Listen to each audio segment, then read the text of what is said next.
Hello everyone, my name is Derek and welcome to the Netflix Knowhow, the review show here to help you stop browsing and start watching.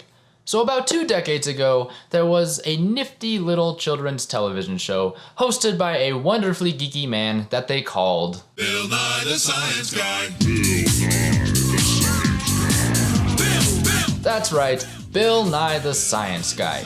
Bill Nye is awesome. He is the man that single-handedly captured the minds and inspired the curiosity of an entire generation of children, my generation, and he did it by making science fun. Honestly, what kind of person does not love Bill Nye? Leave it to Bill Nye, the washed-up nutcase, to lead this crusade against weather. What kind of decent person does not love Bill Nye? Anyway, it's been 2 decades since the show ended, and a lot of things have changed since then. Some of it's been for the better, but not all of it. In case we have forgotten, because we keep hearing that 2014 has been the warmest year on record, I asked the chair, you know what this is? It's a snowball, and that's just from outside here. So it's very, very cold out, very unseasonal. So here, Mr. President, catch this. That's troubling. But do not fret, Bill Nye has returned and he is here to save the world. Bill. Save the world. Save the world. Bill Nye Saves the World is kind of like a sequel to his television show from the 90s, and you can definitely tell because it's very clearly aimed at the people who watched him as a kid. But on top of that, it's also a response to the anti-intellectual movement that has taken hold in recent years. What do I mean by that? Well, also people still believe that the Earth is flat. The level of stupidity there is almost admirable. So anyway, that's the thing that we have to deal with now.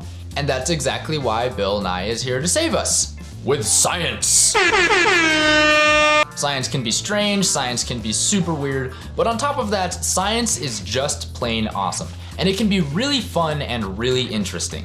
Bill understands this, and his show is constantly trying to capture that childlike sense of wonder that science inspires in him.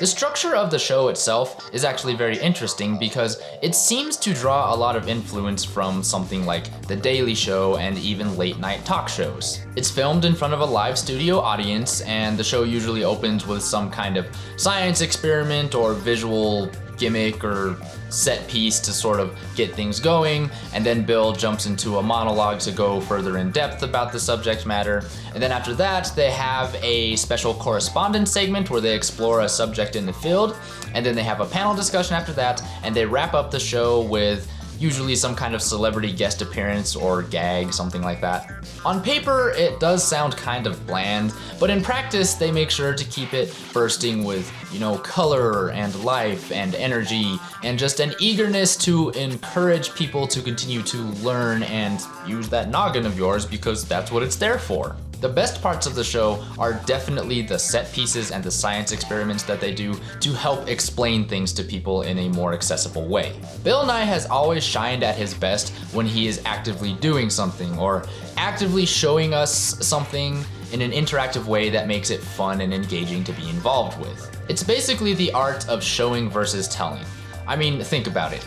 Is it more interesting to actually see a science experiment and be involved with it while it's happening, or to just be told about the result after the fact? There are definitely a lot of those fun interactive moments throughout the show, but it almost feels like they kind of took a back seat to the discussions and the panels that they hold in order to make the show feel more adult, I guess. There's nothing wrong with that per se, and I get that the show is trying to open up the field for good scientific discussion, but that doesn't mean you have to tone down the silliness and the goofy antics of it all. I really feel like it put a bit of a damper on Bill Nye's natural dorky charisma. Well, I mean, as much as you can put on Bill Nye, he's still Bill Nye after all. He's gonna always be wonderful and delightful all the time. The first season does do a very good job of covering a wide variety of scientific subjects and talking points, even some stuff that I didn't even know was a thing until after I watched this show.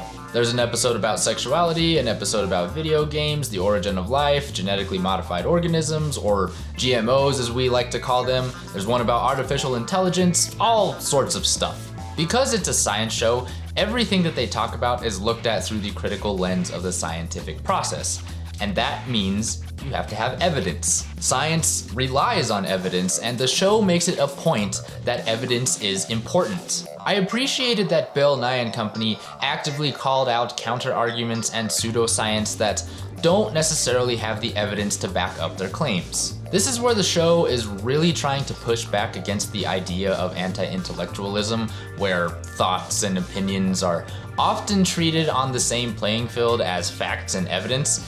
And they're not. Facts and evidence hold much more weight than thoughts and opinions do. They're not the same. Science is evidence-based. It does not care what you think. Gravity is going to hold you down whether you believe in it or not. And trust me, I have spent a lot of time trying to defy the laws of physics.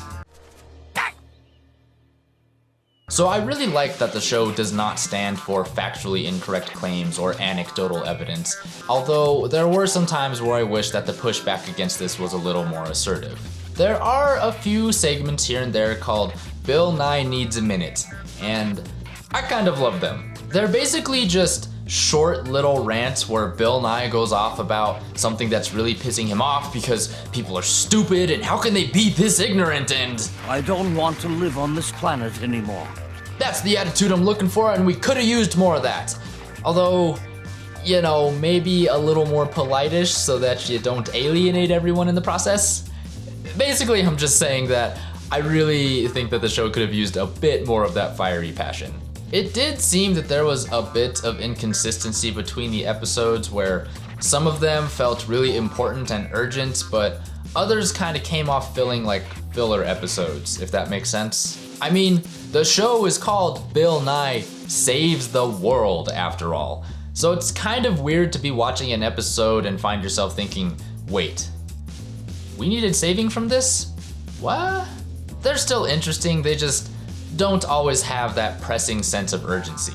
I think the weakest part of the show is probably the panels, and I'm not saying that they're bad, I just don't think that they're fully realized. Like, they talk about a lot of big ideas, and they get a wide variety of people to cover the various topics, including, you know, people with opposing viewpoints, and that's cool, but there's just not enough space in 5 minutes to really fit in an effective discussion between that many people. Every time a panel ended, it either left me wanting more because they touched on some really juicy material, but they didn't go deep enough, or it kind of felt like a waste of time because they didn't get far enough into the discussion to really make it interesting. I know a lot of this has to do with the fact that they edited down the panels to fit the runtime of the show, but this brings me to another problem. The show is only half an hour. I'm not saying that it's way too short or anything, but I definitely feel like the show could have benefited from an extra 10 to 15 minutes to sort of flesh things out and discuss things a little more in depth. To be honest, I find the whole idea of sticking to a standardized runtime with a streaming show to be a little bit restrictive. I mean, think about it. You don't have commercials you need to fit in, you don't have to adhere to a standardized schedule for the network. You can do whatever you want with these things, so I don't know, food for thought, Netflix producers? Overall, I would say that Bill Nye Saves the World Season 1 is a little lofty in its ambitions and it doesn't quite live up to them, but it's a decent place to start. It's pretty interesting, it's still fairly engaging, and once again, just like with this 90s show, Bill Nye proves that science is still fun and we should be encouraging it. I do think that there's a few kinks that need to be worked out in later seasons, but for now, it's probably worth the watch. Just don't binge watch it. I tried binge watching it and I found out pretty quick that it's not of the binging variety. Also, Bill Nye is awesome. Thumbs up. Thank you so much for watching. I appreciate every single one of you.